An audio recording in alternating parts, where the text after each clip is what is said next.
How's it going? How's it going? It's a wonderful Wednesday, and it seems like things are heating up in the states. You got Texas that's in contempt of court. You got New York asking for more money and change of the laws, and no end in sight. Just as Texas is burning, so is the immigration. We're gonna hit Texas first. Exclusive Texas was warned about anti-immigration border buoys months before the DOJ stepped in. Barrier installation continued despite the U.S.-Mexico River Agency demands for federal okay, which should be OKAY, and proof that the flooding won't get worse. Dear Austin, Texas. Newly uncovered records show Texas officials ignore warnings that installing anti-immigration or migrant buoys in the Rio Grande and concentrated wire along the banks violate federal laws and the U.S. treaty with Mexico. I don't know what Governor Abbott should be doing because clearly Joe Biden doesn't think this is an issue, even though it is an issue. And there's people on the left that says it's a non-issue, saying that migrants are down, no one's illegal. But it's an issue. You go to the border towns in Arizona, New Mexico, California, Texas, you'll see that there's an issue going on. It's here on March 29th, Texas Highway Patrol Captain will even ask the International Boundary Commission that controls the Rio Grande with help with the permit. The city of El Paso refusing to grant to put electricity in a command trailer. The commission declined, reminded the captain that the trailer under the bridge of the floodplain was on federal property without authorization. State of Texas operating through various entries, including but not limited to the Texas Department of Public Safety, and its contractors do not have the authorization for his presence on federal property that is managed and owned and controlled by the United States International Boundary and Water Commission, or the USIVWC, said April 21st response. Those warnings began in December, well before the construction started on the controversial river barrier. 2 migrants were found drowned near the barriers last week, sparking recriminations of the Democrats and migrant advocates. I mean, you're crossing a river illegally. I have very little sympathy. I understand that they want to work. Some of them may be escaping tyranny of their own country, but our federal government must uphold the immigration laws that are put forth. And failure to do so will leave states to take actions on their own. Let's see here. Officials from numerous state agencies were informed over the last 7 months that Texas needed federal permission before intruding on federal land or installing barriers along the river. My understanding, Governor Abbott was asking for permission, falling on deaf ears. Unless it's been proven that was a lie, I'm going with it. So Texas and Arizona, New Mexico, and California are asking President Biden to do something and he refuses to do something. What should the states be doing? That is a question I have. What should the states be doing? Should we just bend over backwards and let the flow of illegal immigrants come in, take care of them when they're not supposed to be here? When they refuse to go to the ports of entry? What should Texas as a state should be doing? That is my question. I don't really agree with Abbott sending migrants to other states, but I don't think he has any other options here. Let's see here. Documents obtained from the Border Commission and from the Daily Morning News through open records request shows that DPS and other Texas entries were put on notice about federal permits and the floodplain impact study requirements for at least far back as December 21st. And many times since then, the commissions repeatedly made it clear that Texas officials are concerned about their activities on territory under its jurisdiction, turned to the Justice Department for help when Texas kept ignoring its requests. Spokesperson Frank Fisher said on Monday the Justice Department sued Texas last month, demanding removal of the floating barriers and seeking a court order barring more unauthorized structures along the river or in the river. A hearing is scheduled for August 22nd to consider the Justice Department requests to remove the structures while the lawsuit plays out. The buoys and Governor Abbott very publicly refusal to remove them have drawn international condemnation. We're a country that has borders. If we can't protect our borders, we're no longer a country. The criticisms escalated last week after drownings because they illegally crossed a river. They tried to swim and drowned. Sorry that they lost their life, but they knew the risk. One migrant was stuck to the buoy. Mexican officials have not been able to identify him or say what country he came from. Steve McGraw, director of the Texas Department of Public Safety, says he likely died upstream and floated into the barrier where the state troopers spotted the body. The second victim, identified as a 21-year-old man from Honduras, was found about 3 miles upstream. Let's see here. Abbott has been defiant, and the records show that his underlings were well aware of the permit requirements and they were ignoring. On December 29th, Captain Aurelio Vargas of the Texas National Guard wrote in a Bureau Security Chief Aaron Haynes seeking guidance on how his troops could safely maintain the state's temporarily fencing anti-climbing barrier. Texas Department of Emergency Management contractor had installed it in concrete channel to Rio Grande and wrote that we would want to avoid making holes in the concrete to reduce damage to structure integrity on the concrete channel. I see here, U.S. Officials Commission Frank responded January 4th. He asked for maps and specifications and statements given off to 2 federal agencies. The U.S. Fish and Wildlife Services would have to waive any objections to potential impacts that threaten the endangerment animals and plants. The U.S. Army Corps of Engineers have determined that the effects of the waterway Texas bypassed both agencies, a key point of contention from the Justice Department to the point of pride for Abbott. Texas has a sovereign authority to defend our border under U.S. Constitution, Texas Constitution. The governor wrote President Joe Biden in response to the Justice Department threat to sue. We will continue to deploy every strategy to protect Texans and Americans, and the migrants are risking their lives, and we'll see you in court, Mr. President. Spokesperson for Abbott DPS Texas Military Department did not respond to requests Monday for a comment on the documents and emails. On Tuesday, the story was published. Abbott responded on social media with 2 critiques. What a story doesn't tell you is I informed Biden almost a year ago about the Texas Constitutional Authority to secure its border. It also ignored the fact that the buoys used in Texas did not cause the drownings of the 2 bodies. The story did not blame the drownings on the buoys, though migrant advocates have drawn that link. Abbott have not previously asserted that Texas is free to ignore federal law as long as it warns the government first that it's intended to. Let's see here, just on July 18th, email from Vargas to the Boundary Commission implicit acknowledged that Abbott has not, and the state does not have carte blanche out the border. We're a border state. When the federal government fails to do its job, what should states be doing?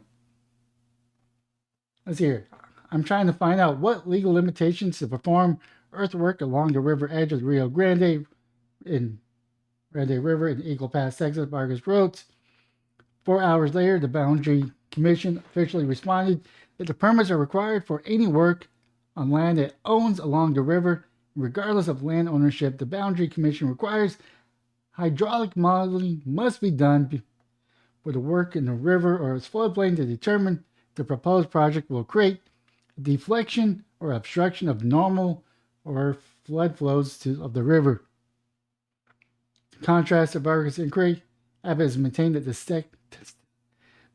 Texas has sovereign right to protect its border regardless of any federal rules on the grounds that the federal government has not sufficiently secured the border against the invasion. Let's see here. It's already 10 minutes. Let's go to New York. Let's make it quick. Advocates accuse New York City of using migrants as props and bid for federal money. Let's see. This is a 1 week old article. This was by W Top News. Associated Press originally posted this. Let's see here. This was the Dallas News. This was posted. Does it say when it was posted? Make sure I credit these people. Does not say when it was posted. But it was probably co-written by Aaron Torres and Todd G. Gilman. But yeah, back to New York. New York AP. For days now, newly arrived international immigrants have waited night and day outside of New York City Roosevelt hotels, sleeping shoulder to shoulder on the sidewalks in hope for a bed in the city's shelter system. And for weeks, Mayor Eric Adams has said that the city's out of room and sought to dissuade more migrants from arriving, even though Texas is keep on shipping them. The scene outside the former hotel, now a migrant shelter and intake center, has underscored the extreme overcrowding in homeless housing system filled to record levels. City officials and activists alike call it heartbreaking. But some critics accuse New York officials of exploiting the lines outside the Roosevelt as part of a campaign to pressure state and federal officials to come up with more money to tackle the crisis and discourage more migrants from entering the U.S. from Mexico. Mayor Adams should not be using asylum seekers as props to get attention of the Biden administration or discourage asylum seekers from coming to New York, said Murad Awada, the executive director of New York Immigration Coalition. He added the city should work harder to free up space and shelters and keep migrants off the street. It's hard to imagine there's not enough beds to actually accommodate people that Adams administration is leaving out in the street, he told Associated Press in a statement. At a briefing Thursday, one of the mayor deputies pushed back. I don't think I or any person in the administration would use people to do any type of stunt, said Deputy Mayor Annie Wilson Iceland. See, here's the thing is, I don't think Mayor Adams is using these as the props. He's trying to address an issue that comes from the federal government not keeping Mexico in check by creating an open border system where they're just, you come over the border, you're in America. No sending them back to Mexico, no remaining in Mexico, make Mexico deal with it. He is trying to become creative in their solutions. And he's not the only one. There's Chicago. There's probably some other cities out there as well. This is not unique. This is brought upon Biden administration not enforcing the border, not securing the border, and fighting tooth and nail for every state that wants to do something. It is creating a situation to where cities are being overran by immigrants, whether they're illegal or not. Let's see here. I don't think blah, blah, blah. We read that. She said the city has conducted itself with humanity and with compassion. Adding the shelter system at this breaking point, city officials said the number of migrants arriving in New York since the spring of 2022 is approaching 100,000, overwhelming the shelter system designed to hold tens of thousands fewer people. New York City has a unique court order obligation to provide emergency shelter to anyone who asks for it, but officials says in recent weeks an influx of migrants seeking asylum, the U.S. has made it increasingly difficult to fulfill that duty. While the number of migrants crossing the border has fallen in recent months, busloads still arrive nearly every day. City officials said some of 2,300 more migrants came to the city seeking shelters last week alone. Adams last month dispatched emissaries to the border to hand out flyers informing migrants that shelter space in New York or in this cities is no longer guaranteed and that housing and food in New York is expensive, urging them to consider other U.S. cities. Outside the Roosevelt hotels, recently migrant Miguel Jaramillo talked about sleeping in the street while waiting for a bed. He says he's willing to endure the process. We came here for a future, he said. Another day, security guard ordered migrants not to speak to journalists, violating their First Amendment. During one interview, a migrant was told by the guard to stop speaking, first putting his finger on his pursed lip and then dragging it across his throat like a knife.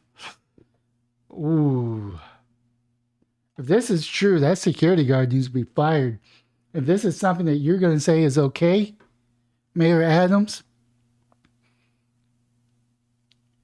I mean, as much as I don't agree with the migrants being here in America, now I'm not talking about legal immigration. I'm talking about illegal immigration. Once they're in America, they still have the rights of Americans to freedom of speech. You cannot deny someone's freedom of speech because they're an illegal immigrant. That is way out of line. I do not agree with this. The migrant who has been speaking about this audacious passage to the U.S. and his hope for a better life immediately stopped talking. That's a pretty plainly a threat, said Joshua Golphin, an attorney for the Legal Aid of Society in New York. There's no question that the city could provide additional spaces for the folks who are on the sidewalk, he said, though he added the state and federal government should do more by protecting the borders, remain in Mexico, get Mexico to enforce its southern border.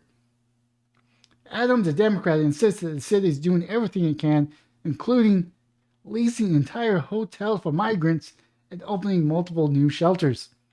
In a frantic search for more housing, city officials are considered building a tent city on the island of East River, even though it's closed a similar facility nearly a year ago, just weeks after it opened. As soon as the new shelter will open in the parking lot of Psychiatric Hospital in Queens, providing about 1,000 beds for single men who comprise the majority of the arriving migrants.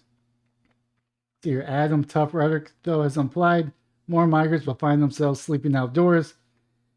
It's not going to get any better. From this moment, it's downhill. There's no more room, he said Monday, while quickly vowing that he will not let the sidewalk encampments become the citywide problem. I can assure you that this city is not going to look like other cities where there are tents up down every street. Golphin and others accused the mayor of the city of shifting their tone, where we're going to treat people with dignity and respect, and we're going to treat people very badly to send a message. Wilson Isom, the deputy mayor, countered the city would remain compassionate. We're trying to say that if there's less people that were coming through the front door, maybe we could catch up a little bit, she said. And also the governor is asking for more money from out of the Ukraine bill that's in Congress, saying that New York needs that money. I think Sima is taking a snipe at him, saying, what about Arizona? I know that's not in the story, it's what I heard on the radio. The issue is that we don't have a border right now. We don't have a secure border. We have an influx of people coming in, and this administration doesn't want to turn people around, force them in Mexico, make Mexico deal with it. If Mexico protected its border, they would not have made it to the United States. That being said, it is my video for today, and have yourself a wonderful day, morning, or evening.